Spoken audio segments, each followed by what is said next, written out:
What's up, everyone? Welcome to the Sneaker Homegirls podcast. I'm Rossetti Gutierrez-Uy. And I am Maria DiMaggio Hickman. We're two Las Vegas realtors blending real estate, hustle, and sneaker culture all in one place. If you're into real estate, entrepreneurship, and making big moves, you're in the right spot. We're breaking down market trends, sharing behind-the-scenes stories, and giving you the game on how to build wealth through real estate. And of course, we're talking sneakers, culture, and how we stay fresh while handling business. So hit that like button, subscribe, and let's get into it. This is the Sneaker Homegirls podcast. Hey, y'all. Welcome to the Sneaker Homegirls podcast. I'm your host, Rossetti, and one half of your favorite real estate duo here in Las Vegas. And I know what you're thinking. Where's Maria? She's out at football camp this week with 85 linebackers. I don't think that's all their positions. I don't know football, don't ask me.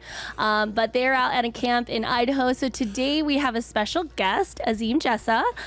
He is a realtor and has been in the business for a very long time. Him and his wife run a real estate team out here, and he is also our Nevada REALTORS legislative chair. Yeah, thank you. Thanks for having me. And my wife actually, as I guess we'll use some football terminology, hung up her cleats about 5 years ago, actually just before COVID. And it was, fortunately really good timing because that's when, school shut down and she got to be the at-home, homeschool teacher and everything. So the timing was perfect. But she was in the industry first and she dragged me in and was like, all right, you're good on your own. Have fun. So, definitely want to give her a recognition. Sarah's awesome. So being a sports parent, I mean, the balancing these schedules that you have, because your son plays hockey, right? Yeah. Yeah. So I woke up at 4:15 this morning, did a little quiet time, got dressed, took my son to hockey at 5:15. He had practice starting at 6 a.m. Came home, had some time with my wife, had breakfast, showered, and then picked him up, and then took him to golf. And as soon as we're done with this podcast, I'm going to go pick him up from golf. And so, and it's the summertime. It's not even like active time right I was going to say, because her second oldest just left for college, and they're already practicing. Yeah. It's June. I know. Gosh, when we were kids, well, you're much younger than me, but when I was a kid, like summer break was summer break. And now my daughter was on the dance team at Faith, and she had to dance all summer, like to prep for like week 1 football. My son's got hockey practices already. He plays on the Faith team, and so he's already got hockey practices and stuff happening. So I always say, as an adult, you can always tell who played sports as a kid, and like the way that they collaborate with each other. I'm like, you're a team player, right? We're good. Okay, cool. Unless you're maybe a golfer, I don't know, or something. I mean, golf is a great scholarship, though. Yeah, it really especially is. for women. If you have a female athlete, I've heard. I don't know for sure, but I've heard like 80% of. They only fill about 80% of scholarships, so there's always like 20-ish% still available. So. Yeah, because I feel like when you're growing up, right, unless you were raised in like a specific sport, because most parents like have them play a sport like they like, or at least try it out. Unless your parents play golf, it's not really a sport where you're like, I want to play golf. Yeah. I mean, tough. I don't know. And I think for a lot of, I've heard one of my old teammates. She played at UNLV, and her husband is a really good athlete, played minor league baseball, and he's like, golf is so frustrating. He's like, you can be a good athlete, but you can't hit this dang ball straight, like it's like so difficult to get good at golf. So and you definitely have to stretch before you golf. I'm in my 30s now. Like, I gotta stretch. If you don't stretch, like that backswing is just. Wait till you're 40, buddy. Wait till you're 40. Okay, so Azim, before we dive into the specifics, can you share how you first got involved in real estate advocacy and what kind of work you do with Nevada REALTORS and Government Affairs Committee? Absolutely. So I'm originally from Vancouver, British Columbia. Woo! I moved to Vegas when I was 19 years old, met my wife 2 weeks later. She got me into real estate about 10 years after that. And Shyla McGee at my office, I was down at LVR one day, and she was like, you should join YPN. Right, and she was the YPN chair at the time, and got me pulled into committee work, right? And loved YPN, loved the relationship, loved the networking. I think people, maybe newer agents, newer realtors are like, oh gosh, why would I want to hang out with my competition? We're not competition. There's, we do 30-ish thousand deals a year in this city. There is plenty of business for everyone. I'd much rather write or accept an offer from somebody that I know their character. I've spent time with them. I've networked with them. So anyways, that's my pitch for committees. That's why I got into YPN. And loved it. And eventually, being Canadian, just the difference in the political system, I always found that kind of fascinating, and got involved in the Political Affairs Committee at LVR. And that's your first step to get into what I am now. I'm the legislative chair for the Nevada REALTORS. I started, in the Political Affairs Committee, ended up being the chair of that committee. I'm on BORPAC as well, which is the Board of Realtors Political Action Committee. So we support candidates at the local level that support real estate and private property rights, and who are pro development, pro city, right? Like, we need to have growth, right? If you don't have people come into your city, eventually your city will die. And then at the state level too, then I got asked to be on the state political action committee, and then eventually the state legislative committee, and was asked to be the chair for the last 2 years of that committee. So I got to spend a lot of time in Carson City these last 6 months, speaking with a lot of legislators, speaking with our lobbyists, and it's been a lot of fun. It's been an experience. I know that for this year, 2025 has a lot of changes, and I'm really excited for our podcast today. And we both prepared, we're so analytical, we both prepared notes, and I love it. Because our Nevada homeowners don't always have the best access to real information, let alone where to find it, right? Like, as realtors, as industry professionals, we know that you could check the tax assessor's page or the city page, or, go to some of these town hall meetings and things like that. Like, your average person who maybe is taking their kid to hockey as well at 6 o'clock in the morning, like, they're not looking at that stuff.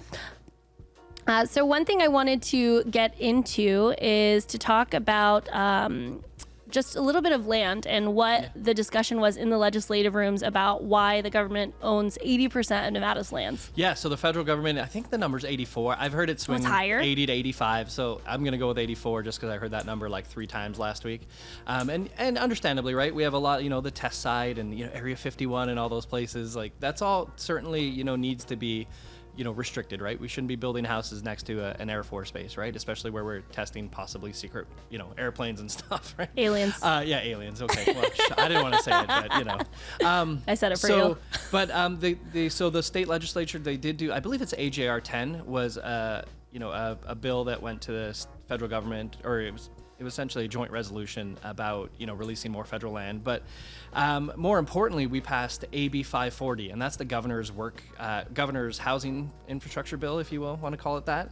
I was one of 20-ish people that were on a work group for about 10-12 weeks in the last, before session started in last summer and fall, to put together a ton of ideas. We came up with 30-ish different ideas from different, so there was home builders on it, there was other politicians on it, there was folks from the BLM, there was attorneys, myself, Bob Hamrick from Coldwell Banker, we were the 2 realtor representatives for that.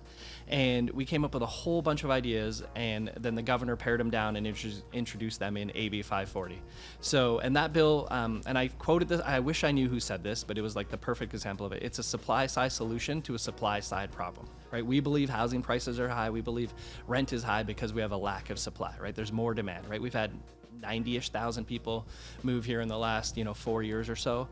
We haven't had 90,000 new doors, or even if you say 2.2 people per household, we haven't had 45 or 50,000 new doors open up to even meet the demand, let alone exceed it to help push down prices. There's actually a study that just came out in Austin, Texas, where prices have gone down 22% since COVID. And that's because they've had 55,000 new apartment complexes or something like that, or 55,000 new doors open in that same time period. So that's a real world example of why prices will go down when you have supply. So housing's a big, it's a perfect example of that. We have high prices because lots of people want to live in Nevada. It's a great place to live, southern and northern Nevada. And the governor's done a real good job of creating incentives for people to develop. There's some loan programs. There's even one of the provisions I asked to be in there was an interest rate buy down program. So, for home buyers who are trying to buy homes, they have the income to qualify. They're just, it's, with rates being as high as they are right now, it's expensive. So the government will provide some funds to help buy down that interest rate. So once that bill gets enacted, the Housing Division will, or I think it goes into effect October if I'm not mistaken, then the Housing Division will create a program. So it'll be hopefully early next year where we start to see these interest rate buy down programs available. Yeah, I think that a lot of consumers are ready. They're just not confident. Yeah, absolutely, right. And if you can knock off $200, $300, $400 a month from someone's payment, that gives people some cushion, a little bit of insurance, if you will, right? Yeah. Like, if I can bank some of this, and if something goes wrong, heaven forbid, they have a little bit of cushion and some safety net. I mean, a couple $100 a month is a lot of money. Heck yeah. Like you could put in your pocket, you can save it, you can invest it. That's a lot that you can move forward. And I think that is the hesitation since a lot of our apartment buildings are ready to be moved into now. We have apartments more affordable than housing right now. So I think a lot of people aren't as confident. One of the things I testified on was that I believe it was the July of 2023 to the end of 2024, Northern Nevada single-family rents dropped 9.5%, and Southern Nevada single-family rents dropped almost 2%. So we're starting to see, right, the price is starting to decline a little bit, which we do want to see, right? Like we want people to be able to live in homes. Like I would say, like, if I could wave a magic wand, right, the people that work in Nevada should be able to live in Nevada, right? Absolutely. So, or work in Southern Nevada should be able to live in Southern Nevada, right? We don't want to create an environment like Sedona or any of these resort towns where you got to live an hour and a half away. We don't need folks driving in from Mesquite or from, I don't know, gosh, where else? Kingman, for example, right? Like we want people to be able to live here and have a community here. And so we're really happy for AB 540. Yeah, absolutely. I mean, I bought in 2019, and I feel like even in the last 5-6 years, I mean, it's doubled, tripled, and it's wild because most people that are out there, their income doesn't change. Right, absolutely. Their employer, they're like, so housing costs, where are you gonna come with that? In DC, where we were recently, we talked about how the IRS tax code is just so outdated, and maybe that's one of the reasons why a lot of our empty nesters or baby boomers, even silent generation now, like they have no incentive to sell. Can you talk a little bit about that? Yeah, absolutely. So there's two different tax provisions we're talking about at the National Association of Realtors. So one is the SALT, the state and local taxes. So you can write off your state and local taxes against your federal income tax. I'm not an accountant. Ask your CPA. We're not attorneys. But so in Southern Nevada we don't have, or even Northern Nevada, generally it's not a big deal because right now they've capped it at 10,000 is the maximum you could write off. Now we have very low property taxes here, right, and we don't have state income tax, so it's not a big deal. But if you live in a higher tax state, right, or you live in maybe a more expensive property, that may come into play. And what's going to happen is people are resistant to sell because they're like, gosh, I'm going to have to pay higher taxes, or I'm not going to get the write-offs, or I can't afford to live there because the taxes are not, you can't write off those taxes, for example. So we want the state and local tax to be, that exemption to be increased from 10 to 20, 30, 40,000, whatever the number is. And then also capital gains. So right now, right, if you sell your home as a single person, you can write off, or 250,000 of the profit from that sale is tax exempt, right? Capital gains exempt. And if you're married, you have 500,000 of that. Well, that number was, I believe, it was 1992 or 1994 where that provision was put in place. Yeah, I was 15. Gosh. I was a child. I was going to concerts in the 90s. And so what happens is we want that number to be increased as well, because again, you have these empty nesters maybe who are afraid to sell because, like, gosh, I'm going to have to pay so much tax. Maybe they bought their home 20 years ago and the prices of their homes have gone up quite a bit with inflation and appreciation. And therefore, like, if they only have maybe, let's say, 500,000 exempt, but they have another 500 or 600,000 in profit, they don't want to pay that capital gains tax on that. So they're just going to stay in their home because they're afraid of that taxable. So if we can create more incentives for people to sell their homes, that'll loosen up the market and create some mobility, and that'll certainly help pricing as well. Absolutely. I think I've met a lot of people that they just, obviously people don't like change, and there's a lot of change happening in the real estate industry right now. So it's hard to pick and decide, what's best for you, and really align yourself with those professionals, because it is a tough decision, especially when you're older and your income is set, right? I always think about how much property taxes California pays for your retirees that are out there. Same with other states that have high property taxes. Texas talks about how great and Texas is a great place, don't get me wrong, right? But they're like, oh, come here, we have no state income tax. Well, you also have almost like 4% property tax, it feels like. It's crazy It's high. Very high there. Yeah. I think we're like one-ish, plus or minus, right? Not very much. California's actually the same, but their cost is higher. Absolutely, yeah. So I think that's a little bit different. Speaking of set prices per month, I know that one of the legislative topics that you guys discuss in these meetings, if you want to share a little bit about the experience that you had there and what your thoughts are on rent control. Yeah, rent control is bad. There's my thoughts on it. That was definitely a huge topic of discussion this legislative session. And fortunately, through our lobbying efforts, and then our Nevada Realtors put out a big advertising campaign to educate the public on rent control. There was some polling done prior to the session that about 80% of people believed rent control was a good solution. So we created a website, created a bunch of ads, and you can actually visit it. It's www.truthaboutrentcontrol.com. And if you visit that website, you can see some of the collateral. If you're a realtor, please, or if you're not a realtor, go ahead and share that information. I mean, there's some really good information about how rent control doesn't work. And so we were able to get, I believe it was 5 bills that were slated to have rent control in, get those killed, right? Senator Edgar Flores actually pulled his own bill from the floor, so thank you, Senator Flores, about giving local governments the authority to enact rent control. 2 bills did make it through. They were highly political. It was AB 44, and that was the Attorney General's bill on price gouging. We believe that was just a backdoor attempt at rent control. And then AB 280, which was the Majority Leader's bill on rent control on seniors. And that bill also got through. I mean, it's going to be pretty hard to stop the Attorney General or the Majority Leader, right? She controls everything that goes to the floor. So she was going to get her bill through, and she did. And fortunately, Governor Lombardo vetoed both those bills. So we have no rent control, and we're going to continue to educate people. We did see towards the end of session, when we did some additional polling and heard from some other people who did polling, that it was about 50% decrease in popularity on rent control. Only about 40% of people thought it was a good idea. And instead of being more likely to support someone who voted for or would support rent control, let me start that again. It would be, if you voted for rent control, they were more likely to vote for, there was 30% of the people were more likely to vote for that candidate. Now it's, if you support rent control, you're 10% less likely to vote for that candidate. So I know stats kill it on podcasts. People love stats. Like we're nerds. This is why it's I know, a good I thing. love this stuff, and I'm like, oh, people are going to be so bored Like I said, right we now. both had very prepared documents to go over today, and I'm like, we're going to be fine. But just in case we And can't we're find already anything. wildly off I know. script, so whatever. I was thinking about that. Yeah. Okay, rent control, I think for some of your younger people, maybe getting out of high school or just graduating college, like my first apartment was $600, and I was like, whoa. Like, I don't know, like my dad had to come with me, and he was like, okay, are you guys ready to rent this? And now your average home buyer is like $2,000 a month, rent, $3,000 a month, you know, for rent. And, I don't think that when you are first learning about real estate in general on how that's regulated or what that means, first off, most renters pay $330,000 of rent before they buy. Oh It's my like your gosh, I didn't know average. that is insane. Yeah, it's like your average. And second, like the real issue they're wondering is like they don't want to pay the higher price, right? But for an investor or for a landlord, because I know California had a lot of issues with this, like some of these squatters and people who couldn't afford to pay their rent stayed for like a year or something like that. So the evictions with there were that. some issues during COVID, and I think we're probably through that mess and that nonsense. But I agree with you. My daughter just turned 18; she just graduated. She's going to enter the housing market in the next couple of years, and she's in no place to be able to pay $2,500 a month for rent, right? Yeah.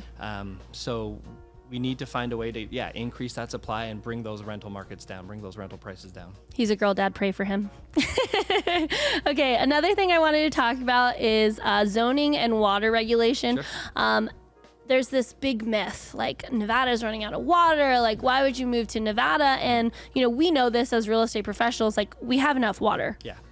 Yeah, so we are probably the model in America for water recycling. I've listened to folks from the Southern Nevada Water Authority speak, and in Southern Nevada, if that water goes down your drain, about 99% of it ends up back in the lake, right? It is recycled very well, and it gets to the lake. So, right, that's why, if you run your bathtub, you run your shower. I'm not saying do this, but if you did take a long shower or whatever, it's not the end of the world. You're gonna have a higher water bill because you're still gonna get charged for that water, but it's getting in the drain, it's going back. Where we lose water is, pools and irrigation, right? So that's why the Southern Nevada Water Authority created that you can only have a pool that's 600 square feet, right? Which is still big, 30 by 20. It's a large pool. People freaked out when that happened, but we don't need Olympic-sized swimming pools, right, in our backyard, right? And then irrigation, right? So when you're watering your grass, watering your plants and whatnot, a great solution for that, which we do need to see more of, which would also help affordability, would be more townhomes and condos and those type of things for first-time home buyers, right? You can have 30 or 40 units on the same space where you maybe only have 4 homes, and you have one shared swimming pool instead of having 4 swimming pools, right? So you're losing less water to evaporation because of the pool, and you have almost no irrigation because you're not going to have big lawns and big yards. You're going to have some community landscaping and stuff, but you can save a ton of water that way, and it's much more like desert environmentally friendly as well. So all these infill plots, these plots of land we see when we're driving around the city, if there's infrastructure, the streets can sustain it. I would 100% support rezoning a lot of that into multifamily But we have to push back on the NIMBYs, right? At the local level, right? People unfortunately have this attitude of, well, I got my house, right? Like there's going to increase crime. Studies have shown that there's no crime increases because of that, right? People take pride in the homes that they own, and so it's going to be a lot better for communities. I live in a neighborhood where they actually, unfortunately, the HOA killed it because they sent a letter to everyone saying, oh, we don't want townhomes near us, and you know what? We need them. We're half a mile off the freeway. We're right by the Gramercy. There's great location for to have additional density. There's restaurants, there's shopping, right? It all works, but you know, unfortunately the NIMBYs killed that, and we got to push back against those NIMBYs. Yeah, because I live in the city of Las Vegas. You live in Clark County, and for those who don't know, there are many municipals in Clark County, but depending on where you are, like City of Henderson, North Las Vegas, City of Las Vegas, like it's different zoning and it's different regulations. And I always think it's funny during voting season, obviously the big election ones are always going to get the most memes on social media. But what I always like to tell people that are planning to build a future here, build a family here, build a business here, like you need to know who your local people are representing you, right? Because those are the people who are speaking up or maybe sitting at the tables that you sit at in Carson City and really fighting for our rights in those moments, because they do just keep going through if nobody speaks up. Yeah. And just actually, one thing I just wanted to bring back to water for a second, right? And again, shout out to our local and authorities here for creating that third straw. So we have water. So the term dead pool means that there's not enough water coming into our lake to flow downriver. So it would be below the exit, if I can't think of the word right now, but water wouldn't flow down the river. Well, we have a water intake well below that, something like 600 feet below that. So Southern Nevada will always have water. We won't have a problem with water, right? We're not going to run out of it. Downriver, right? You may be in trouble. Absolutely, right? But again, the point is, if we can get all these states together and get this figured out, change some way, maybe what we grow, where we grow it. We've talked about desalinization and maybe in some areas, right? I know California doesn't love it, but maybe we could help Mexico, right? The northern Baja build a desal plant so they're not utilizing water from the river, or instead of use that water for irrigation and keep the river water for drinking and household use, right? So there's a lot of solutions. It's going to take a lot of political will. It's going to take a lot of money, unfortunately, but it is what it is if we want to continue to have a thriving entire Southwest, right? But Las Vegas is going to be fine. We're in a safe place. So I know there's a lot of news stories, news articles that talk about, we're going to run out of water in the desert. We're fine. We do a really good job of water safety and security here. So I feel like if you're moving here from out of state, one of the biggest concerns is like, I don't want to live in an HOA, right? And it's like, you look at Summerlin, you look at Inspirado, like those plants outside cost money because we need to buy water. Mm-hmm. So that's just something that I think Las Vegas, out of most markets, are a little bit different, right? Our economy is different. We have, it's like one of the entertainment capitals of the world. So we can go to a Post Malone concert and then go see AC/DC the next week. Like we always have visitors, which means we have more jobs. So I think Las Vegas is growing so much. You said you moved in 99. Yep. So probably like less than 1 million people, right? It was about that. I mean, I remember I lived at Decatur and Desert Inn, and when I went down Decatur, you could only turn left on the 215 to go towards the airport in Henderson. That turning right, none of that existed. I mean, we went to Village Square, so if you Southern Nevada people, right, at Sahara Fort Apache, where my office is now, that was the end of the world. Like, we're like, why the heck are we going to the movie theaters way out here, right? Like, there's nothing out here. And now, like, that's the center of, the city, if you will. Right? They got rid of that movie theater. Yeah, I know. I was so sad. I was like, this was the staple. I guess no one's watching movies. Wasn't the cheap theater for a while? It was like the $2 movies or whatever? Yeah, and they would play, like, not just the new movies. They would just, like, play whatever. Because I feel like sometimes, we all don't have movie theater rooms in our houses. So it's nice to just, like, see a throwback in there every once in a while. Okay, let's see what else we got.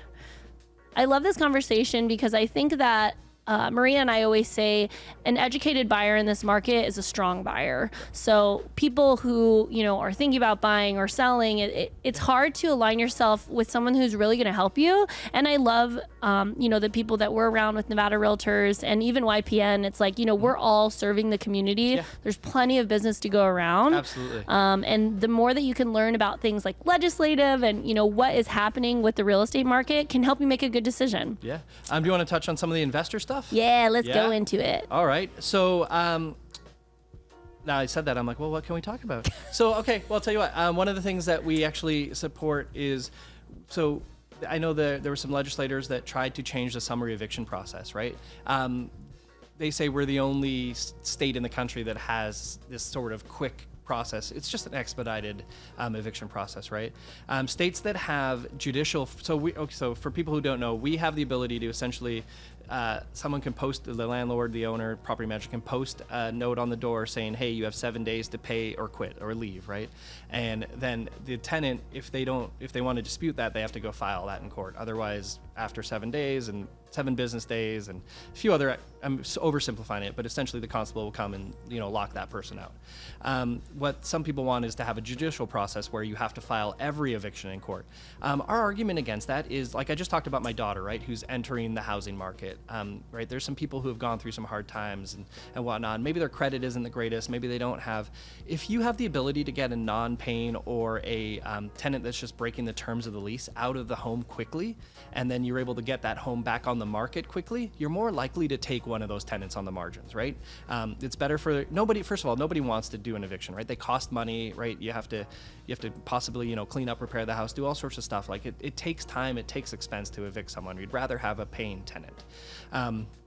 But when you don't have a paying tenant, the sooner you can get them out, the more likely you are to get someone back in. If you have the judicial foreclosures, that could take 3, 4, 5, 6 months before eviction. That could take, 6 months before you get someone out of the home. And that's lost revenue. And so therefore, the landlord's only going to take the most qualified tenants. Oh, you have to have a 750 credit score. You have to make 3 to 4 times the income of the rent. You have to have triple security deposits, all these things. And it becomes very, very expensive, right? So again, we want land, like there's a pendulum, we always say, and right now it's swung too far this way. Maybe you could argue it was maybe too far on the landlord side at one point. Now it's too far on the tenant side. And how do we get back into the middle where it's it's fair and consistent, right? Any business owner wants just consistency so we can plan and know what's happening. So that's summary evictions was one of the things, and the governor vetoed that bill. Let's see, we have. What else? Is there anything off the top of your head that you can think of for investors? I think. What do your clients ask you? My property taxes are the same, right? So there's been a push to have maybe higher taxes on investors. That's going to stay the same, right? We want people to be able to invest in Nevada. We do understand we need tenants, right? There's military contractors that come here. There's folks that are here for just a couple of years. People entering the housing marketplace. Like we need renters. We need homes for people to rent and apartments for people to rent. So we want a balance. We don't want it to swing too far one way or the other. Yeah, it's definitely PCS season. And I know that a lot of the investors that were buying property here maybe a few years ago have transitioned into the Midwest because it's a little bit less money to put out of pocket to own a single family residence. But I know there was something on the legislative topics that were about corporations buying properties here. Can you talk a little bit more about that? Yeah, absolutely. So I'm not here to defend these corporations, hedge funds buying homes. I certainly believe they're part of the problem for why prices are so high. But also, we don't want to start picking who can and cannot invest and buy in properties, right? That becomes a slippery slope. There was a bill that was introduced about limiting purchases to 100 per an investor, and that became a problem just because, again, the title companies don't speak to each other, right? And the recorders don't speak to each other. So let's say an investor bought 51 homes in northern Nevada, and then they bought 51 homes in southern Nevada. They've exceeded their 100 home cap. Which of those homes now all of a sudden, I guess you could say the last one, but how do you undo that transaction? Someone's already maybe moved into it. There's a renter already in there, and so it just becomes a problem. So that was it's not a well-written bill. We promised we will have conversations in the interim with legislators about coming up with solutions to incentivize them to maybe leave the market. Again, at the federal level, we're working on with the federal tax plan about trying to get, if you're a corporate owner of a home and you sell to an owner occupant, you don't pay capital gains tax when you sell that property. I like that. So again, it's a carrot, not a stick, right? People always find loopholes, but if we can incentivize them to leave, great.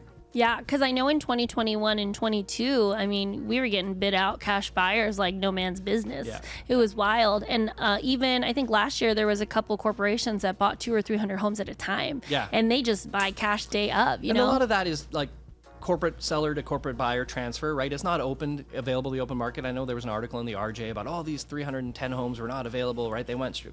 It was sold as a security. It was, they're looking at homes as like stocks, right? So they've sold those 300 stocks to another stock owner without, putting them on the open market. So it wasn't really a fair article, but we understand the point. We really do want those homes to get to get to the public and be on the open market for people to have a chance to buy. Well, thank you for being everybody's voice in Nevada and stepping up to the plate to be our legislative chair. I wanted to share a little bit more about the Political Affairs Committee and how people can get more involved so they can learn more about everything that you do and all the meetings that you get to take throughout the month. So to be truly prepared, I should have had the date of the next meeting, which I don't. But if you go to the Las Vegas Realtors website and look up Political Affairs Committee, you can certainly go visit that. That's a great place to start for sure. And then I would say just, pay attention to what's happening when you get the zoning changes and notices. And if there's something that you like or don't like, reach out to Joe Bresney at the Las Vegas Realtors. He's our Government Affairs Director. Reach out to me. I'm Azim at jessagroup.com. You can certainly reach out to me and we'll have a conversation with you about it and tell you whether we agree or disagree and how we can help you if that's the case. So we'd love to see people involved. I mean, advocacy is the biggest thing that I think we do as realtors. I appreciate everything that you do. And thank you for coming today. You're welcome. Thank you for inviting me. Sorry, I know I'm super passionate about this. I can talk about this forever. So I'm glad to have another venue to be able to speak about this because realtors don't always know what's happening, right? We want people to know so you can better educate your clients and just provide better service to our community. Yeah, we went to National Conference in Boston last year and we ran a 5K together. We did. And we were surviving together. And, we committed to running again for the next national meeting. But I think that sometimes if you surround yourself with people who really can help you find out the details and learn how you can get involved, you can represent your clients a lot better and be able to serve the community in a way where we can be the middleman when it comes to the media and like what's actually happening in these legislative offices. Right. Awesome. Well, thank you for the opportunity. Appreciate being here and best of luck to you and your partner. Well, I appreciate it. Thank you. And we will catch you for the next episode on the Sneaker Homegirls podcast. Peace. That's a wrap for this episode of the Sneaker Homegirls podcast. We appreciate you tapping in and rocking it with us. Real estate, hustle, and sneakers, that's what we do. If you got value from this episode, make sure to hit that like, comment, and subscribe to our channel. And don't forget to turn on the notification bell so you never miss an episode. Follow us on Instagram at The Sneaker Homegirls for behind-the-scenes content, market updates, and of course, sneaker drops. Let us know in the comments what topics you'd like for us to cover next. We love hearing from you. Until next time, keep hustling, stay fresh, and we'll catch you on the next episode.